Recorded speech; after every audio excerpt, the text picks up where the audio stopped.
யாரிடத்தில் யாருக்கொரு காதல் வருமோ, பூமி எதிர்பார்த்து மழை தூறல் விழுமோ, காதல் வர கால் விரல்கள் கோலமிடுமோ, கை நகத்தை பல் கடிக்க ஆசைப்படுமோ, எதுவுமே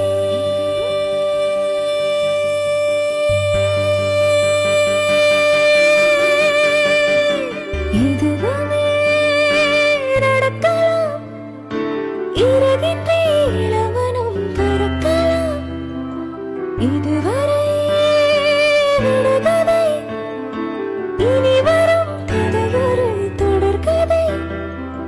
மீண்டும் வசந்தம் வாசல் வரலாம்.